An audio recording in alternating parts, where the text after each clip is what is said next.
Next. Okay, ఇప్పుడు ఈ further terms of reference విషయంలో మనం బ్రిజేష్ ట్రిబ్యునల్ ముందు వాదనలు జరుగుతున్నాయి. ఆంధ్రప్రదేశ్ ఏమన్నదంటే ఆంధ్రప్రదేశ్ రీఆర్గనైజేషన్ యాక్ట్ సెక్షన్ 89 ప్రకారము బ్రిజేష్ ట్రిబ్యునల్ వాదనలు వినాలని చెప్పింది. మనమేం చెప్పినాం? Section 3 of interstate river waters dispute act of 1956 దాని కింద వినాలని చెప్పినాం.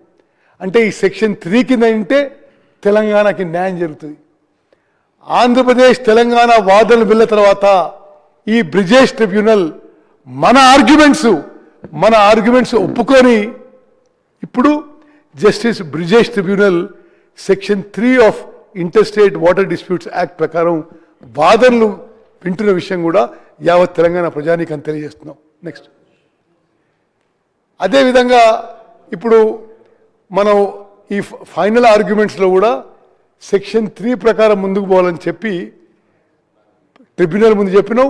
మనం దాంట్లో కొంత సక్సెస్ అయిన విషయం కూడా మనం చేస్తున్నాం.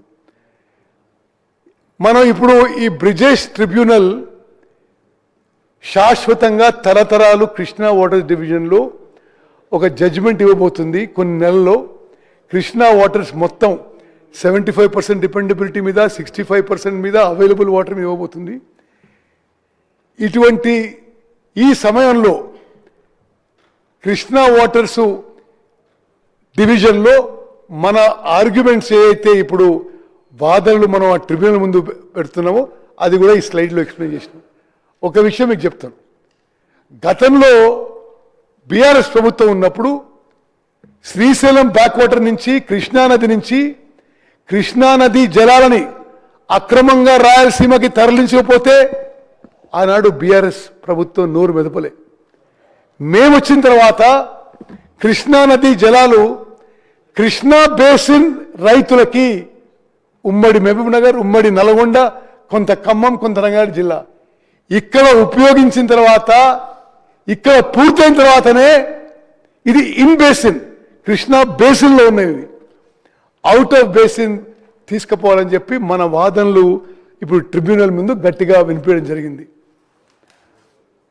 మరి ఈ యొక్క ట్రిబ్యునల్ హియరింగ్స్ మనం నెలకోసారి అయితే 3 రోజుల పాటు ప్రతి ట్రిబ్యునల్లో ప్రతి ఆర్గ్యుమెంట్స్ తెలంగాణ రాష్ట్ర కాంగ్రెస్ ప్రభుత్వం గట్టిగా వినిపిస్తున్న విషయం తెలంగాణ ప్రజానీకాన్ని తెలియజేస్తాం.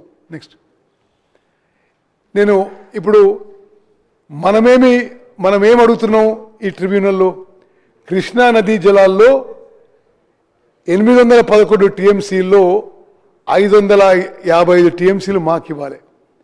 అదేవిధంగా మరి డైవర్షన్ వాటర్స్లో 45 టీఎంసీ మాకు ఇవ్వాలి.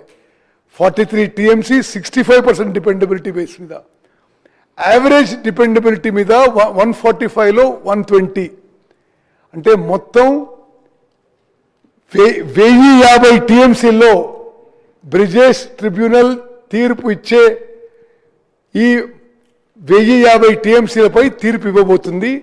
తెలంగాణ రాష్ట్రం తరఫున 763 టీఎంసీలు మాకు ఇవ్వాలని చెప్పి గట్టిగా బలంగా ట్రిబ్యునల్ ముందు వాదనలు వినిపిస్తున్నాం. నెక్స్ట్. అదేవిధంగా ఫ్యూచర్లో కూడా జూరాల నుంచి ఆన్లైన్ ఆఫ్లైన్ రిజర్వాయర్స్ మరి మనం నిర్మించుకొని కృష్ణా నదీ జలాలు కాపాడుకోవాలనే ఉద్దేశంతో జియో 34 తీసినాము. ఈ జియో 34 కూడా ఇప్పుడు ఈ బ్రిజేష్ ట్రిబ్యునల్ యాక్సెప్ట్ చేసింది. నెక్స్ట్.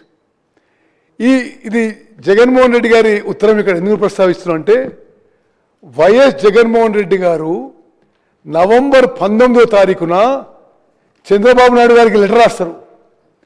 తెలంగాణ రాష్ట్రం కృష్ణా నదీ జలాల డిస్ప్యూట్లో చాలా బలంగా ఆర్గ్యుమెంట్స్ వినిపిస్తున్నారు. వాళ్ళ ఆర్గ్యుమెంట్స్, వాళ్ళ స్టాండ్ చాలా గట్టిగా ఉంది. ఆంధ్రప్రదేశ్ అంత గట్టిగా ఆర్గ్యుమెంట్స్ వినిపించడం లేదు అని చెప్పి ప్రతిపక్ష నాయకుడు జగన్మోహన్ రెడ్డి గారు అక్కడ ముఖ్యమంత్రి చంద్రబాబుకి పోయిన నెల నవంబర్ 19వ తారీఖు లేఖ రాసిన విషయం కూడా మీ అందరికి మనం చేస్తున్నాం. నెక్స్ట్.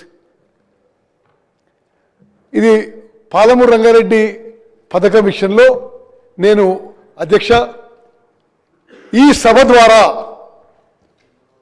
మరి ముఖ్యమంత్రి రేవంత్ రెడ్డి గారు, ఉప ముఖ్యమంత్రి గారు, మా ఎంటైర్ క్యాబినెట్ చాలా స్పష్టమైన ప్రకటన చేయదలుచుకున్నాము. పాలమూరు రంగారెడ్డి ప్రాజెక్టు గతంలో బీఆర్ఎస్ ప్రభుత్వం మోసం చేసింది. మోసం దగ 80,000 కోట్లు దాటే ప్రాజెక్టుకి వాళ్ళు ఖర్చు పెట్టింది కేవలం 27,000 కోట్లు. మేము ఈ 3 ఏళ్లలో 90 టీఎంసీ నీటితో 90 టీఎంసీ వాటర్తో పాలమూరు రంగారెడ్డి ప్రాజెక్టు ఒరిజినల్ షేప్లో పూర్తి చేస్తామని చెప్పి ఈ సభ ద్వారా ఉమ్మడి మహబూబ్నగర్ జిల్లా ప్రజలకు తెలియజేస్తున్నాం. అదేవిధంగా ఒక హిస్టారికల్ బ్లండర్ బీఆర్ఎస్ ప్రభుత్వాన్ని. జూరాల నుంచి సోర్స్ తీసుకుంటే జూరాల ఎంటైర్లీ తెలంగాణ టెరిటరీలో ఉంది.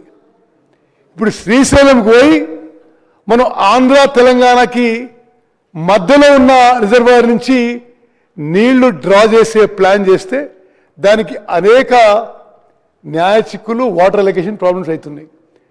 జూరాల నుంచి ఆ రోజు ఇది ఎప్పుడు ఉమ్మడి ఆంధ్రప్రదేశ్లో జియో ఇష్యూ చేసినారు. ఆ తర్వాత కేసీఆర్ గారు ముఖ్యమంత్రి అయిన తర్వాత దీన్ని స్టడీ చేయిస్తే 25 రోజులు అంటే సంవత్సరానికి సుమారు 27-28 రోజులు 1,00,000 క్యూసెక్లపై ఫ్లడ్ వాటర్ వస్తుంది. వాళ్ళ హయాంలోనే, ఇది కేసీఆర్ గారి హయాంలోనే వాళ్ళ హయాంలో రాసిన విషయమే. 25 రోజులు 2.8 టీఎంసీ లిఫ్ట్ చేసుకోగలిగితే 70 టీఎంసీతో ఇదే పాలమూరు రంగారెడ్డి స్కీము 10 లక్షల ఎకరాలకి 70 టీఎంసీతో 32,000 కోట్లతో ఎన్నడో పూర్తయ్యేది.